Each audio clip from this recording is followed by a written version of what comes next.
What is our Constitution made? The Constitution. A 200-year-old document that's still telling us what to do. You understand me? Ever wonder why a piece of parchment from 1787 is running your 21st century life? Let's dive into the quirks, secrets, and downright bizarre facts they didn't teach you in school. First off, did you know the word democracy doesn't appear anywhere in the Constitution? Not even once. So much for spreading democracy worldwide when the Founding Fathers were kinda iffy about it themselves.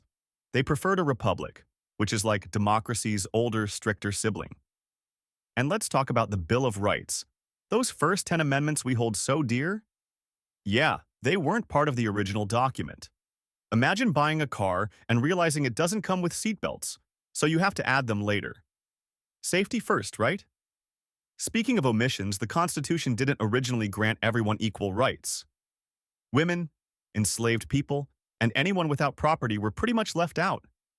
It's like throwing a party and forgetting to invite half the guests. Awkward. Here's a plot twist. The Constitutional Convention was held in secret. The delegates locked themselves in a room all summer, windows closed, no AC, hashing out the nation's future. Sounds less like nation building and more like a sweaty game of poker nobody asked to join. Ever wonder why we have an electoral college? Spoiler alert. It's not a fancy university. It's a convoluted system that made sense in the 18th century, but now just confuses everyone every 4 years. Kind of like trying to explain TikTok trends to your grandparents.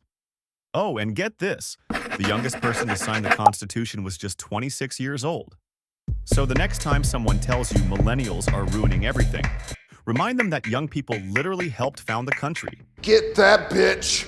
Now, let's chat about amendments. We've got 27 of them, but the process to add one is tougher than getting tickets to a sold-out Beyoncé concert. Maybe that's why we haven't had a new one since 1992. Come on, America. Let's update our playlist. Did you know there's actually a provision for creating titles of nobility? As in, Sir Awesome of Awesome Town.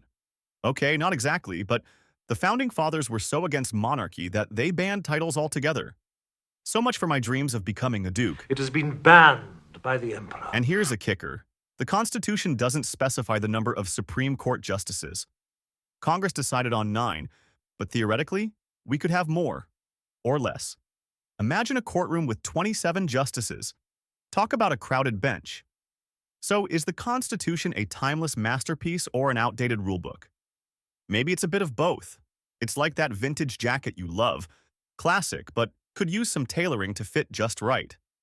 At the end of the day, the Constitution starts with "we the people," but it's up to us to decide what that means today. Are we going to let a centuries-old document dictate our modern lives without question? Or are we ready to roll up our sleeves and make some updates? Don't just be a bystander in history. Be a part of it. Subscribe to Buzzlet, and let's keep questioning, laughing, and maybe even rewriting the rules together. Because the future isn't set in stone or parchment.